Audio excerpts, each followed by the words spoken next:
बरेली में Radhika super speciality and advance trauma centre के MD doctor प्रतीक गंगवार द्वारा पत्रकार सम्मान समारोह आयोजित। सुमित शर्मा, बरेली, 25 जनवरी। जनपद में पत्रकारिता के क्षेत्र में उत्कृष्ट कार्य करने वाले पत्रकारों के सम्मान हेतु जनपदीय डिजिटल मीडिया के तत्वावधान में रविवार को दोपहर भव्य पत्रकार सम्मान समारोह का आयोजन किया गया। कार्यक्रम का आयोजन Radhika super speciality and advance trauma centre, कर्मचारी नगर, मिनी बाईपास रोड, इज्जत नगर, बरेली में संपन्न हुआ। समारोह की अध्यक्षता Radhika super speciality and advance trauma centre के मैनेजिंग डायरेक्टर डॉक्टर प्रतीक गंगवार ने की। कार्यक्रम के मुख्य अतिथि के रूप में भूपेंद्र कुर्मी, ब्लॉक प्रमुख, शेरगढ़ उपस्थित रहे, जबकि विशेष अतिथि के तौर पर हिंदी दैनिक अखबार जागरण आई नेक्स्ट के संपादक हृदेश पांड्या ने समारोह की गरिमा बढ़ाई। कार्यक्रम का उद्देश्य जनपद में कार्यरत पत्रकारों द्वारा सामाजिक, प्रशासनिक एवं जनहित से जुड़े विषयों पर किए जा रहे निष्पक्ष एवं निर्भीक कार्यों को सम्मानित करना रहा। समारोह को संबोधित करते हुए आयोजन अध्यक्ष डॉक्टर प्रतीक गंगवार ने कहा कि पत्रकार लोकतंत्र का चौथा स्तंभ है, जो समाज की आवाज बनकर सच्चाई को सामने लाने का कार्य करता है। जनपदीय डिजिटल मीडिया सदैव पत्रकारों के सम्मान, सुरक्षा और स्वतंत्रता के लिए प्रतिबद्ध रहेगा। मुख्य अतिथि भूपेंद्र कुर्मी ने अपने संबोधन में कहा कि पत्रकार समाज और शासन के बीच सेतु का कार्य करते हैं। निष्पक्ष और जिम्मेदार पत्रकारिता से ही स्वस्थ लोकतंत्र की नींव मजबूत होती है। उन्होंने पत्रकारों के साहस और समर्पण की सराहना की। विशेष अतिथि हृदेश पांड्या ने कहा कि डिजिटल युग में पत्रकारिता की जिम्मेदारी और अधिक बढ़ गई है। सूचनाओं की तेज रफ्तार के इस दौर में तथ्यपरक, संतुलित और जिम्मेदार रिपोर्टिंग की आवश्यकता है। पत्रकार समाज को सही दिशा देने में अहम भूमिका निभाते हैं। कार्यक्रम के दौरान जनपद के विभिन्न क्षेत्रों से आए पत्रकारों को स्मृति चिन्ह एवं प्रशस्ति पत्र देकर सम्मानित किया गया। समारोह में बड़ी संख्या में पत्रकार, सामाजिक कार्यकर्ता एवं गणमान्य नागरिक मौजूद रहे। कार्यक्रम का संचालन एवं समापन सौहार्दपूर्ण वातावरण में संपन्न हुआ। इस समारोह ने पत्रकारों के मनोबल को बढ़ाते हुए सशक्त, निष्पक्ष और जिम्मेदार पत्रकारिता के उज्ज्वल भविष्य का संदेश दिया। मुख्य अतिथियों में उपजा प्रेस क्लब के अध्यक्ष वरिष्ठ पत्रकार पवन सक्सेना भी मौजूद रहे। पत्रकार समीर अब्बास ने मंच का संचालन किया। उत्तर प्रदेश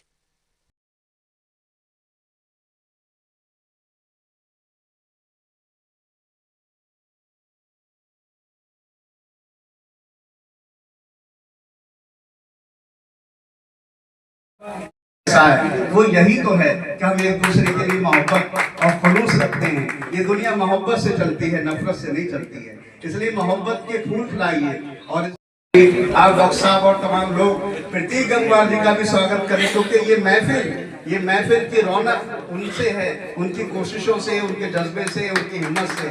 तो तारीफ करिए इस हिम्मत की, क्योंकि हिम्मत और हौसले से वो इस मुकाम तक पहुंचे, वो और आगे बढ़े, तरक्की हासिल करें और इंसान की कीमती खुदा की वो मंजिल को पा नहीं सकते और बचाए रखते हैं दामन जो अपने कांटों से, क्योंकि मुश्किलें आएंगी, सियासत हो या सामाजिक जिंदगी या कोई भी, बचाए रखते हैं दामन जो अपने कांटों से, वो फूल बन के कभी मुस्कुरा नहीं सकते।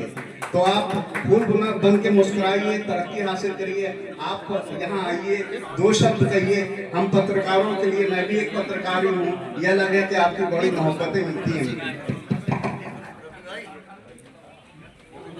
हॉस्पिटल के मालिक डॉक्टर प्रतीक गंगवार जी,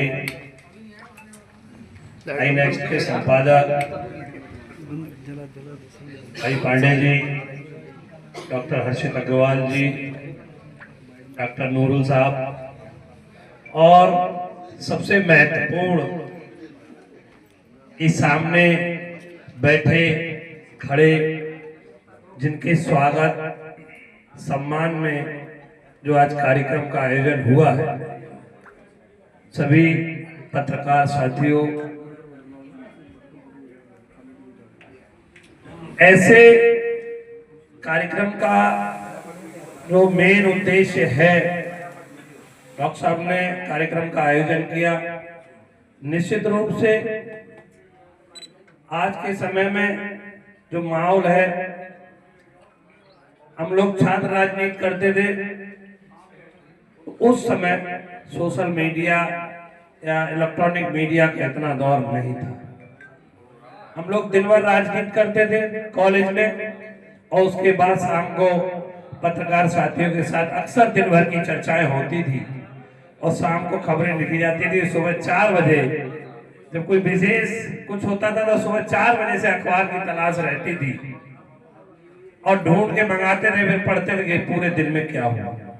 लेकिन समय जैसे जैसे बदल रहा है वैसे वैसे हम लोग आगे बढ़ रहे हैं।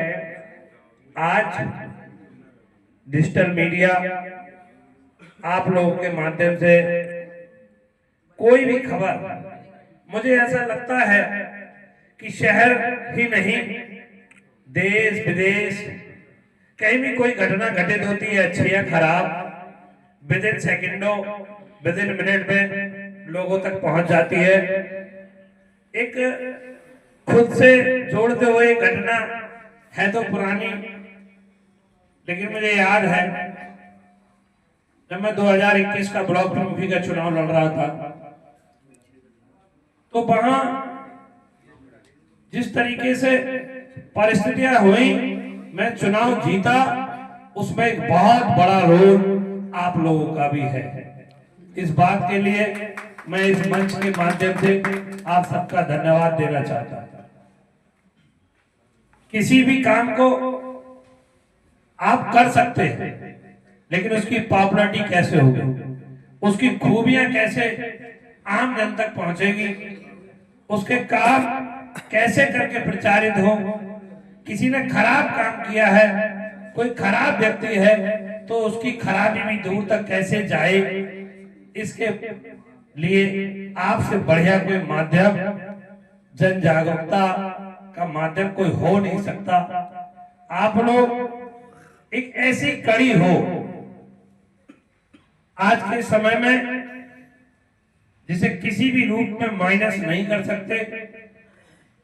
आप लोग जितनी मेहनत और मशक्कत, कई बार किसी चीज को कवर करने के लिए, क्योंकि आपको तुरंत घटना स्थल पे चीजें जाके कवर करनी होती है, क्योंकि प्रिंट मीडिया में तो यह है कि ठीक है घटना अगर हो भी गई और बाद में भी पहुंच के लोगों से व्यूज लेकर लोगों से जानकारी करके आप दे सकते हैं, लेकिन आप लोगों के सामने ऐसी है कि आपको तुरंत ही पहुंचना है। अभी डॉक्टर साहब ने कहा, बहुत अच्छी बात कही, क्योंकि जिस तरीके से आम आदमी की सुरक्षा जरूरी है, वैसे आप लोगों की भी सुरक्षा जरूरी है। हेलमेट के लिए जो डॉक्टर साहब ने सुझाव दिया, मैं भी उनसे अपने आप को संबद्ध करते हुए आप सबको एक सलाह, निवेदन, अनुरोध करना चाहूंगा कि लाइफ सेविंग जो भी चीजें हैं उन सबको हमेशा आप इस्तेमाल करें। बहुत सारे साथी हमारे पुराने परिचित हैं, बहुत सारे लोग नए हैं। आज डॉक्टर साहब के इस कार्यक्रम के माध्यम से आपसे रूबरू होने का मौका मिला। आगे भी आप सबसे मुलाकात होती रहेगी। डॉक्टर साहब स्वास्थ्य के क्षेत्र में एक अच्छा काम कर रहे हैं। निश्चित रूप से कई बार हम लोगों का वास्ता पड़ता, राजनीति में होने के नाते, सामाजिक जीवन में होने के नाते, बहुत सारे ऐसे गरीब मजलूम मरीज होते। ये प्रोग्राम मेनली तो आप लोगों के लिए रखा गया है, आपके स्वागत के लिए, क्योंकि जैसा कि आपने बताया कि हमारी मीडिया को कमज़ोर ना समझे। कमज़ोर कोई नहीं समझ रहा है, सब लोगों को पता है कि ये बहुत उभरता हुआ सितारा है इस समय, और हम सब लोगों को ज़रूरत है। और जो बेसिक चीज़ें जो हैं, जो आप लोग ग्राउंड पे लेके न्यूज़ कवर करते हैं, वो 1 घंटे में हमारे पास पहुँच रही है, तो वो हर कोई आजकल देख रहा है। पेपर तो कल दिन में आता है, सुबह आता है, एक टाइम भी होता है पढ़ने के लिए, लेकिन मोबाइल पे फेसबुक और चैनल हैं, ये सारे देख ही रहे हैं। तो न्यूज़ एक आप लोग जरिए जो हम लोग पास पहुँच रही है, उसको ही कि आगे और अच्छे से आप लोग ये काम करिए। और सब लोग नोट करते हैं, जैसा कि आपने कहा कि हमें कोई देखता नहीं है, हमें कोई कम समझ रहा है, ऐसा कुछ नहीं है। हर आदमी नोट करता है, हर आदमी देख रहा है। बस ये है कि समय आने पर सब उसका उत्साह करते हैं। उसी के लिए हमने आज ये प्रोग्राम रखा हुआ है, ताकि मेन आप लोगों का सम्मान करा जाए। तो अब वो सम्मान का प्रोसेस स्टार्ट करते हैं, और जो भी तरीका है उसे आगे बढ़ाइए। मैं चाहूँगा सर आप जरूर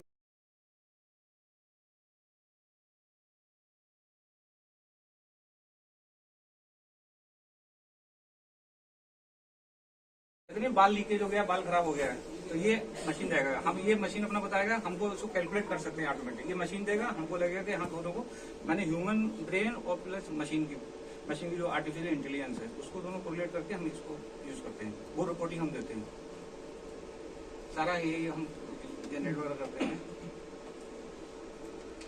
ऐसे ही रहता है, ग्रेडियंट चेक किया हमने तो ये इससे लग जाता है कि मतलब। सर क्या नाम है आपका और आप जो आए हैं मुख्य अतिथि के रूप में आए हैं, क्या कहना चाहते हैं सर? मेरा नाम भूपेंद्र कुर्मी है, ब्लॉक प्रमुख हूँ शेरगढ़ से, भारतीय जनता पार्टी से।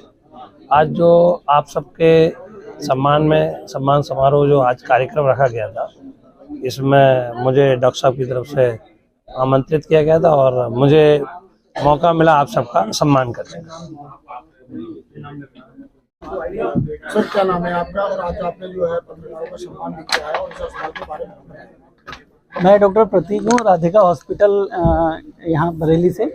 और ये प्रोग्राम जो है ये डिजिटल मीडिया के सम्मान के उसमें रखा गया है, ताकि जो कहते हैं कि हम लोगों को कोई देखता नहीं है या आप लोग ग्राउंड लेवल पे जाके चीज़ें कवर करते हैं, तो ये सब एक बहुत इम्पोर्टेंट काम है जिसके लिए आजकल आप सब लोग जाके मेहनत करते हैं।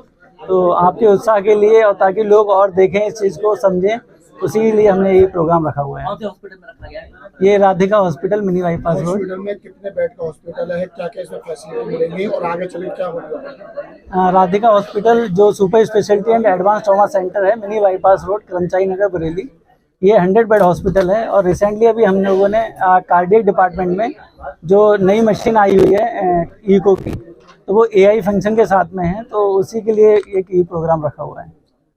कब से शुरू हो रही है और क्या किस तरह की जांच होंगी जो लोगों को दिल्ली वगैरह में जाना पड़े थे? इको है और एंजियोग्राफी है, एंजियोप्लास्टी है, तो इस तरह की सारी जिसके लिए पेशेंट को रेफर करना पड़ता है, तो वो सारी सुविधाएं जो हैं वो यहाँ पर होंगी। जो डॉक्टर नूरुल कमर हैं कार्डियक में, वो सुविधाएं सारी देंगे। मुख्य अतिथि भूपेंद्र जी हैं और ये ब्लॉक प्रमुख शेरगढ़ से हैं, तो सर आए हुए हैं, इन्होंने सबका सम्मान करा हुआ, बाकी कुछ सब सर बोलेंगे। क्या नाम है आपका? मैं डॉक्टर नूरुल कमर मलिक हूँ। एक्चुअली मैं राधिका में फुल टाइमर कार्डियोलॉजिस्ट हूँ। तो ये फंक्शन आप लोगों के लिए स्पेशल सर ने हम लोगों ने डिस्कस किया था कि रखा जाए, क्योंकि सम्मान जरूरी है। आप लोग इतनी मेहनत करते हैं, दिन रात कवर भी करते हैं, मगर वो बरेली में अटेंड नहीं है, एक्चुअली और जगह भी होता है, तो स्टार्ट किया गया। इसके लिए हमारे पास आज हम CCU का इनॉग्रेशन कर रहे हैं। CCU हमारा जो है एडवांस मॉडल पे हमने CCU स्टार्ट किया है यहाँ पर। सर को मैंने बताया था, सर ने वो उसको फंक्शनल कर रहे हैं। एक मशीन आई है जो इको की मशीन है, उसमें 2D 3D 4D echo machine है, इनबिल्ट आर्टिफिशियल इंटेलिजेंस है, जो आजकल का ज़माना है, आर्टिफिशियल AI फीचर के इनबिल्ट है, जो एक्चुअली के बेंगलोर वगैरह में हम लोग यूज़ करते थे। सर को मैंने आइडिया दिया, सर ने उसको स्पेशल बेंगलोर से ही शायद मंगाया है सर ने। और सर का दूसरा आइडिया था कि मैंने बोला सर आज का ज़माना AI फीचर का है, उसमें क्या है, एक जो वैल्यू आती है, जो मतलब एक एग्जैक्ट वैल्यू हम निकाल सकते हैं। हम अपनी ब्रेन को यूज़ करते हैं और उसका क्या नाम है इंटेलिजेंस को यूज़ करते हैं, तो एक प्रीशियस वैल्यू जो होती है ना, वो हम उसको निकाल सकते हैं। जो एरर ह्यूमन एरर है, हम उसको कम से कम कर सकते हैं। जैसे आप आजकल रोबोटिक सर्जरी आ गया, रोबोटिक कैथ आ गया है, ऐसे ही एक आर्टिफिशियल इनबिल्ट मशीन है, इको मशीन है, वो आज आपके सामने हम दिखाएंगे। वो अच्छा स्टार्ट है, उसका क्या है, वैल्यू अच्छा आता है। जब वैल्यू अच्छा आएगा तो डायग्नोसिस अच्छा होगा, तो ट्रीटमेंट अच्छा होगा, उससे पेशेंट की केयर अच्छी होगी। कितने बेड का हॉस्पिटल है? सर स्टार्ट सर ने किया था 125 का स्टार्ट किया था, अब 150 बेड का प्लान है। एक्चुअली कार्डियोलॉजी और CT बेस सर्जरी दोनों एक दूसरे के पैरेलल हैं। CT बेस के बिना कार्डियोलॉजी अधूरा है, कार्डियोलॉजी बिना CT बेस अधूरा है। तो सर के फ्रेंड है, बात चल रही है, उनको भी हम लेके आएंगे। बरेली में बड़े बड़े सेंटर हैं, कार्डियोलॉजी सेंटर हैं, वो चल रहे हैं। हमारी स्टार्टिंग है, हम भी किसी से कंपटीशन हमारा नहीं है, ना हम करना चाहते हैं, मगर हम वो फैसिलिटी देना चाहते हैं जो बेंगलोर दिल्ली में है, और वो ऊपर वाले ने चाहा तो हम जल्दी उसको देंगे। जो लोग बाईपास के लिए बोल देते हैं कि 3 नली में बाईपास करा लो, नहीं हमारे दिल्ली चले जाओ, वो हम राधिका में, और वो भी हम गवर्नमेंट की स्कीम से दे रहे हैं। सर ने सारे पैनल ले रखे हैं, आप सोच नहीं सकते। पेशेंट से फीडबैक लीजिए, जो ऐसे पेशेंट को जो सबने कहा बाईपास करा लीजिए। बाईपास क्या होता है, बड़ी सर्जरी है, और जो हम लोग स्टेंट डालते हैं उसमें हम डाल देते हैं। स्टेंट में 3rd डे में हम डिस्चार्ज भी कर देते हैं। यहाँ सारे पैनल है सर, उसमें ESI की भी बात चली, मेरा हो जाएगा जल्दी सारा इसमें।